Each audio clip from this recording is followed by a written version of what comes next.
कृष्णा दोस्तों, स्वागत है हमारे चैनल क्विक नॉलेज में। सनातन धर्म में प्रत्येक माह में आने वाली पूर्णिमा तिथि का धार्मिक महत्व बहुत ज्यादा है। यह दिन जगत के पालनहार श्री विष्णु और माता लक्ष्मी की पूजा अर्चना के लिए शुभ माना जाता है। पूर्णिमा तिथि के दिन स्नान दान के कार्य भी शुभ फलदायी माने गए हैं। धार्मिक मान्यताओं के अनुसार इससे साधक को सभी दुखों कष्टों से छुटकारा मिलता है और जीवन में सुख समृद्धि और खुशहाली आती है। पौष पूर्णिमा पर स्नान व दान करने से शुभ फलों की प्राप्ति होती है। शीतल जल में डुबकी लगाने से मनुष्य पाप मुक्त होकर स्वर्ग चले जाते हैं। पौष पूर्णिमा से प्रयागराज में माघ मेले कल्पवास का आरंभ हो जाता है। इस दिन किसी पवित्र तीर्थ स्थान पर स्नान करने से मनुष्य पाप मुक्त होकर स्वर्गलोक में जाते हैं।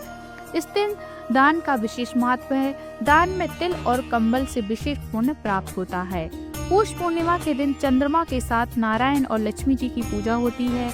इस दिन लोग सत्यनारायण भगवान की कथा भी सुनते हैं। इस दिन माता लक्ष्मी की पूजा से विशेष कृपा प्राप्त होती है। घर में खुशी धन संपदा आती है। तो आइए आज के इस वीडियो में सबसे पहले हम जानेंगे पौष पूर्णिमा तिथि कब शुरू हो रही है, कब समाप्त हो रही है और पूजा का शुभ मुहूर्त।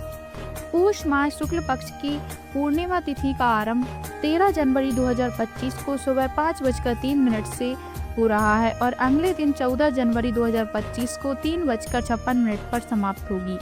ऐसे में उदय तिथि के अनुसार 13 जनवरी 2025 को पौष पूर्णिमा मनाई जाएगी।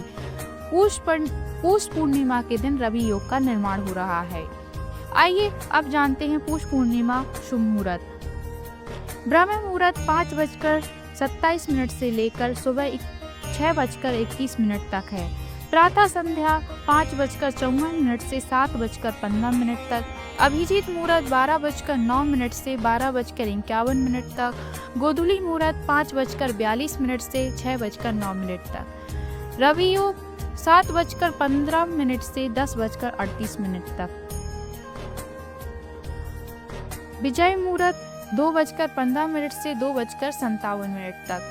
पौष पूर्णिमा पर अशुभ मुहूर्त राहुकाल 8:34 से 9:53 तक। भद्रा 7:15 से 4:26 तक। आइए अब जानते हैं स्नान दान का शुभ मुहूर्त क्या है। सनातन धर्म में स्नान दान करने के लिए ब्रह्म मुहूर्त को सबसे उत्तम माना जाता है। तो पंचांग के अनुसार पौष पूर्णिमा के दिन ब्रह्म मुहूर्त प्रातः काल 5:27 से लेकर सुबह 6:21 तक है। इस समय आप स्नान दान कर सकते हैं। चंद्रोदय का समय पौष पूर्णिमा पर शाम 5:04 पर चंद्रोदय होगा। जो लोग पौष पूर्णिमा का व्रत रख रहे हैं वो शाम को चंद्रोदय के समय चंद्रदेव की पूजा करें, चंद्रदेव को अर्घ्य दें, फिर व्रत का पारण करें।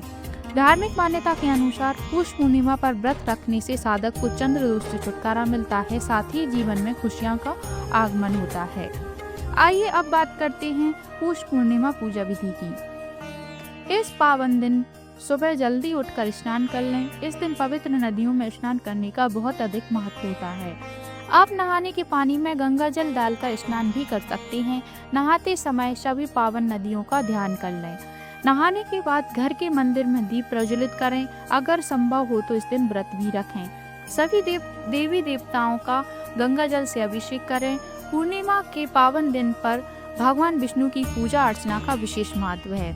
इस दिन भगवान विष्णु के साथ माता लक्ष्मी की पूजा अर्चना भी करें। भगवान विष्णु को भोग लगाएं। भगवान विष्णु के भोग में तुलसी को भी शामिल करें। धार्मिक मान्यताओं के अनुसार तुलसी के बिना भगवान विष्णु भोग स्वीकार नहीं करते हैं। इस बात का ध्यान रखें कि भगवान को सिर्फ स्वास्थ्यिक चीजों का भोग लगाया जाता है। भगवान विष्णु और माता लक्ष्मी की आरती करें। इस पावन दिन भगवान विष्णु और माता लक्ष्मी का अधिक से अधिक ध्यान करें।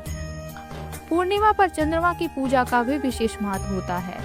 चंद्रोदय होने के बाद चंद्रमा की पूजा अवश्य करें। चंद्रमा को अर्घ्य देने से दोषों से मुक्ति मिलती है। इस दिन जरूरतमंदों लोगों की मदद करें। अगर आपके घर के आसपास गाय है तो गाय को भोजन जरूर कराएं। गाय को भोजन कराने से कई तरह के दोषों से मुक्ति मिल जाती है। आइए अब बात करते हैं पौष पूर्णिमा व्रत का धार्मिक महत्व क्या है। सनातन धर्म में पौष पूर्णिमा के दिन स्नान दान के कार्य महत्वपूर्ण माने गए हैं। इस दिन काशी, प्रयागराज या हरिद्वार में शाही स्नान किया जाता है। इस दिन सूर्यदेव को जल अर्घ्य देने की परंपरा है।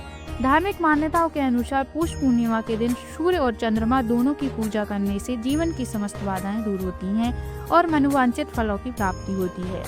इससे पौष पूर्णिमा के दिन प्रयागराज में महाकुंभ मेला का आरंभ ही हो रहा है, जिससे इस दिन का महत्व कहीं अधिक बढ़ जाता है।